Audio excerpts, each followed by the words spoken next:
శోభనం గదిలో విక్రమ్, రాధ ఇద్దరూ తమ తమ గతాన్ని తమలో తాము గుర్తు చేసుకుంటూ ఉంటారు. ఇక ప్రియ తన బావని దక్కించుకునేందుకు శోభనం గదిలోకి వెళ్ళి చెంపదెబ్బలు తిని వచ్చేస్తుంది.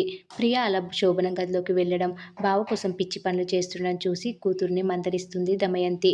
బావ కావాలని అనుకుంటే ఇలాంటి దిగజారుడు పనులు కాదు, ఆ రాధని ఇంట్లో నుంచి బయటకు వెళ్ళగొట్టే ప్లాన్ వేయాలి అని దమయంతి చెప్తుంది. ఇలాంటి పిచ్చి పనులు చేస్తే ఇకపై నాతో మాట్లాడకు అని దమయంతి ఆగ్రహం వ్యక్తం చేస్తుంది. సారీ మమ్మీ, ఇకపై ఇలాంటి పనులు చెయ్యను అని ప్రియ వేడుకుంటుంది. ఇలాంటి పనులు చేయకూడదు, మనం పోరాడాలి. రాధను బయటకు పంపించేలా నేను చేస్తాను అని దమయంతి అంటుంది. అలా నేను లోపలికి వెళ్ళినందుకు నాకు ఒక మ్యాటర్ తెలిసింది. వాళ్ళిద్దరికి ఒకరంటే ఒకరికి ఇష్టం లేదని నాకు అర్థమైంది. బావని ముట్టుకుంటే పట్టుకుంటే చిరాకు పడ్డాడు. వాళ్ళిద్దరి మధ్య ప్రేమ లేదు, తొక్కలేదు. వాళ్ళిద్దరు నటిస్తున్నారని నాకు అనిపిస్తుంది. రాధని బావ ఇష్టంగానే పెళ్లి చేసుకున్నాడని అనుకుందాం. కానీ శోభనం గదిలో నాకు అలాంటిది ఏమీ కనిపించలేదు. ఆకలేస్తే స్వీట్స్ తిను, నిద్ర వస్తే కింద పడుకో అని అన్నాడు. నిజంగా ప్రేమించి పెళ్లి చేసుకున్న వాళ్ళు అలా ఇలా చేస్తారు. ఆ రోజు వ్రతం నాకు ఇష్టం లేదు అని చెప్పింది. ఇవన్నీ చూస్తుంటే నాకు తేడాగా ఉంది అని ప్రియ చెప్పడంతో దమయంతి ఆలోచనలో పడుతుంది. ఆ ఇద్దరి మధ్య ఏదో ఉంది, అదేందో తెలుసుకోవాలి అని ప్రియ చెప్తుంది. అవును, నువ్వన్నది నిజమే.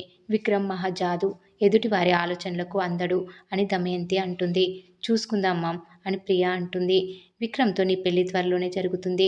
విక్రమ్ ఏదో కొత్త ఆట ఆడుతున్నాడు, అదేంటో కనిపెడతాను, వాడి ఆట కట్టిస్తాను అని అంటుంది దమయంతి. ఇక మరోవైపు శోభనం గదిలో తెల్లార్లు విక్రమ్ భుజంపై తలవాల్చి నిద్రపోతుంది రాధ. వంటగదిలో మోనాలిసా కాస్త హడావిడి చేసింది. కిచెన్లో సునంద, నందగోపాల్ ఇద్దరు కామెడీ చేస్తారు. కొడుకు కోడలు టిఫిన్ కోసం సునంద హడావిడి చేస్తుంది. ముందు వాళ్ళిద్దరు నిద్ర లేవాలి కదా అని నందగోపాల్ అంటే వారిని నిద్ర లేపేందుకు సునంద వెళ్తుంది. శోభనం గది తలుపులు సునంద కొడుతూ ఉంటుంది. రాధ వెళ్ళి డోర్ తీస్తుంటే విక్రమ్ ఆపుతాడు. బొట్టు పూలు చెరిపేస్తాడు. ఇప్పుడు వెళ్ళి డోర్ తీయమని అంటాడు. అలా చెదిరిన జుట్టు, నలిగిన పూలను చూసి సునంద తెగ సంబరపడిపోతూ ఉంటుంది. నాన్న, నిన్ను కాపాడుకోవడానికి ఇదంతా చేస్తున్నాను అని రాధ తన మనసులో తాను అనుకుంటూ ఉంటుంది. ఇంతలో ఇంటికి పంతులు వస్తారు. నల్లపూసల కార్యక్రమం 16 రోజుల కార్యక్రమం చేయడానికి పిలిచాను అని సునంద చెప్తుంది. దాంతో సునంద అమ్మ ఆగ్రహం వ్యక్తం చేస్తుంది. అసలు పెళ్ళే తప్పు అని అంటుంది.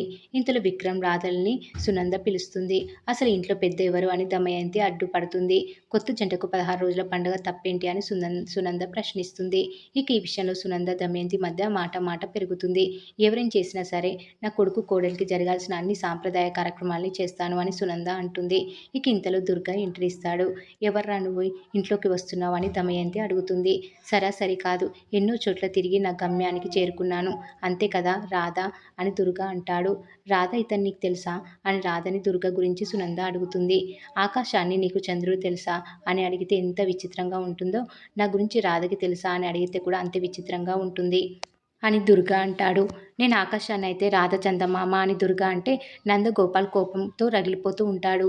దుర్గా ఎక్కడ నిజం చెప్పేస్తాడో అని రాధ తెగ టెన్షన్ పడిపోతూ ఉంటుంది. మరి ఏం జరగబోతుంది అనేది రాబోయే ఎపిసోడ్లో తెలుసుకుందాం.